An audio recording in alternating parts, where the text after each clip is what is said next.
Welcome to week 2, everybody, and welcome. This is your first time here. Welcome to This Ball, the show where we highlight one player who has largely been unknown, but this week they decided to put on a good show, and we're giving them their moment in the spotlight. So let's talk about news. We talked about how 17 games are the new norm now, and how records can possibly fall, right? Are there any records in danger so far? Well, the only one that's looking like it can possibly fall will be the touchdowns in one season passing. Tom Brady has 9 through 2 weeks, that puts him on pace to set the record or to break it. But being that we do have 17 games, there's a lot of football to play out, so you never know. Although he does have a history of breaking records. He has the hardware already with 7 rings, right? Well, we'll see. So what's big news now?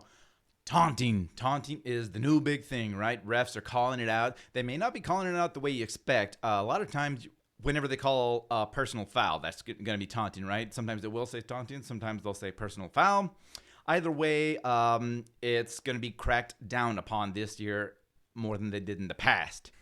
The way it's labeled is an act that engenders ill will between teams. Now, let's be clear about this. It's not going to be about celebrations, right? It's going to be acts directed towards a player of the opposite team. Now, this could be, as the actual written definition goes, spinning the ball at a player, calling them a mean name, or getting in their face. Oh, and another form of taunting is, I got to get this right because this is the actual wording, turning around to face him while running free for a touchdown or making a hand signal after beating him on a play.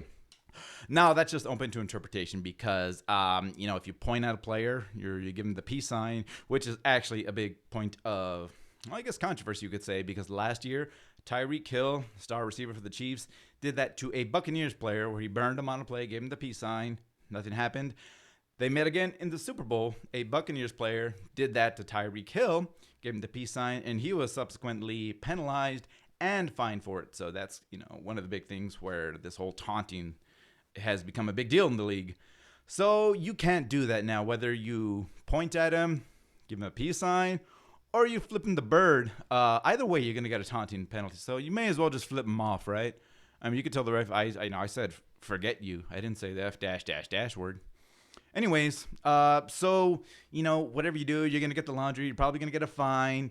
And we're going to get the memes about how the NFL is now standing for the no fun league. Well, that happens all the time. But more than likely, as it has in the past, it's going to calm down.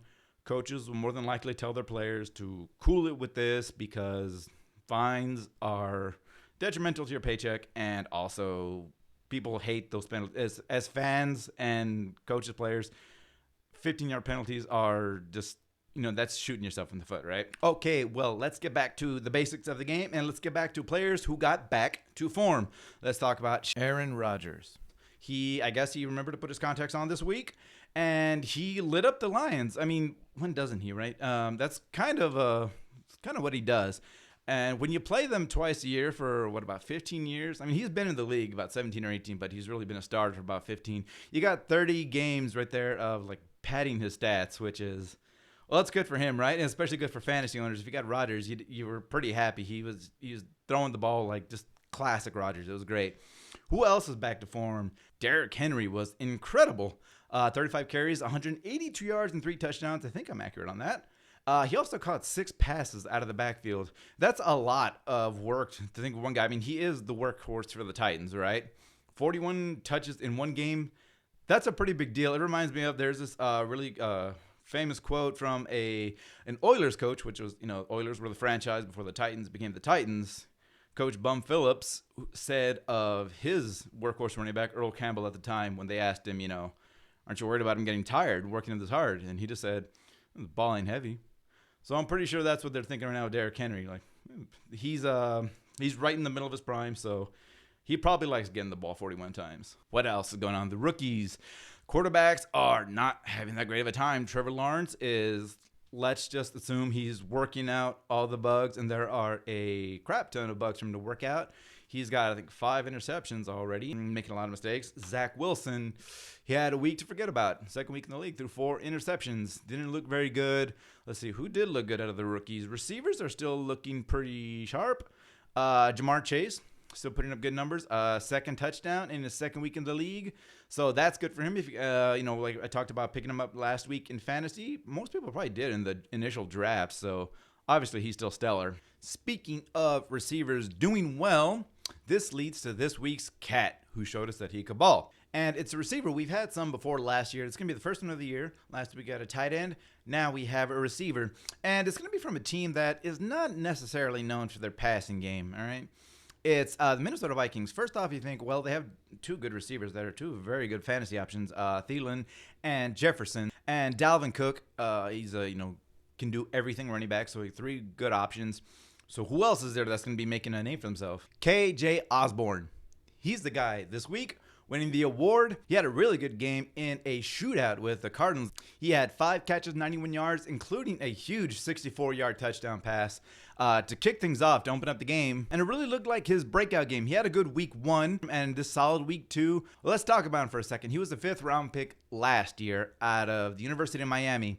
University of Miami has a pedigree for great players. You got Ray Lewis, Ed Reed, Vinny Testaverde, even The Rock. Dwayne Johnson went there, so that's pretty much all you need to know about Miami. Even though a 5th-round receiver, he still didn't get a single offensive snap, but he did get a lot of special teams work. This is the first year that he's actually been put into gameplay scenarios, and he's already making the most of it. He's looking to be the 3rd receiver behind Thielen and Jefferson, and those guys are great. It's really going to bolster the whole Vikings offense, and with this showing, the 5th-round pick out of Miami showed us this cat can ball, man. So hope you guys liked the show this week. If you did, make sure to like and subscribe. This comes out every week. We're going to feature one player. So far, we've had a tight end, receiver. We'll see who it comes to be next week. It might be a quarterback, defensive end, corner. You never know. Last year, we started out with a kicker in the very first episode. If there was another player that you thought may have been more deserving, make sure to put a comment on things you liked, comment on things maybe you'd like to see changed. I'm always open to suggestions, anything just to show that I'm getting interaction. It's very helpful to me and always helps the algorithm. So yeah, this has been week 2, This Cat Can Ball. Please remember to like and subscribe. I am Omar, and I will be seeing you guys next week.